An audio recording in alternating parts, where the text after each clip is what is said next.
Raphus cucullatus, commonly known as the dodo, a majestic bird discovered in 1598 on the Isle of Mauritius.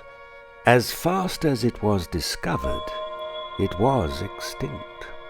It didn't flee or hide when man came ashore, making it an easy prey. The bird was labeled as a creature of low intelligence.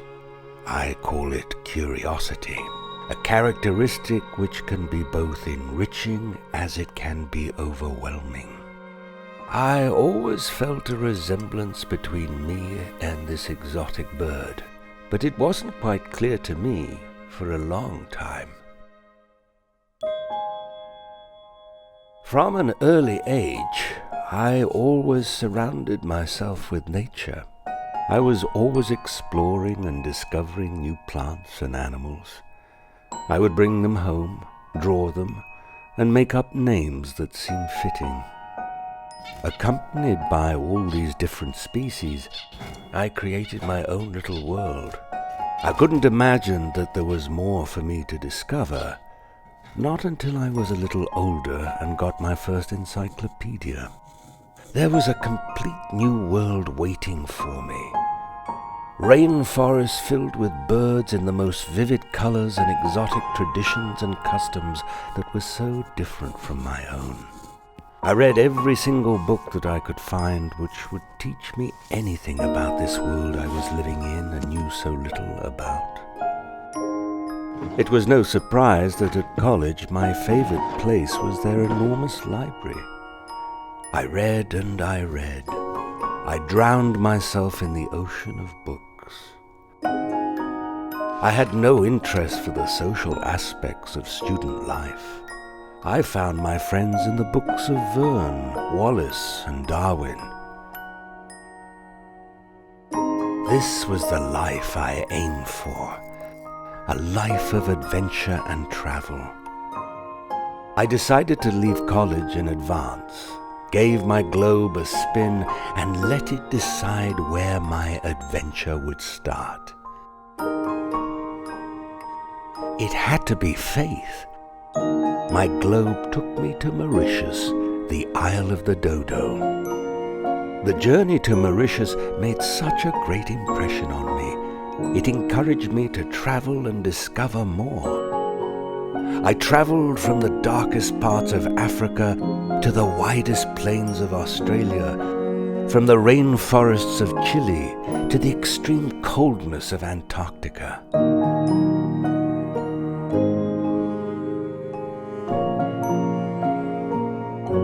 I brought back reptiles, plants, seeds, shells.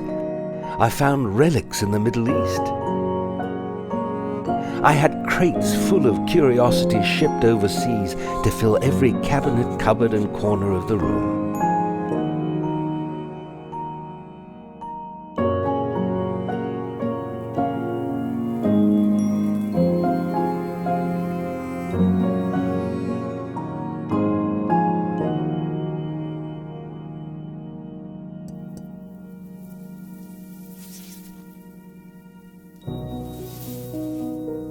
And after 30 years of traveling, seeing the northernmost of the north to the southernmost of the south, I finally captured the world in my room. I could travel from one continent to the other in a matter of footsteps. Although my room was filled with plenty of curiosities and animals, there was always the feeling of something missing. This emptiness sustained until the day I found my old journal.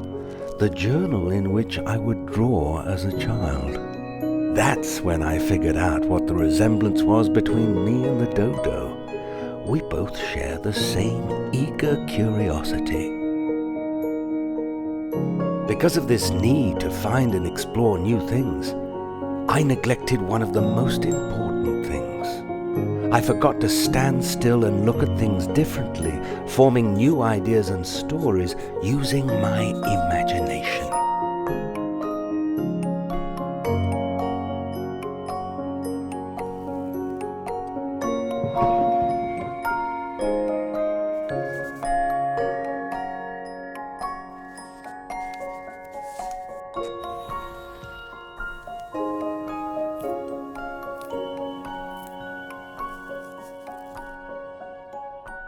That is why I'm writing you this letter. As a reminder to look a little closer or a little longer, because there is always something new to discover when using your imagination.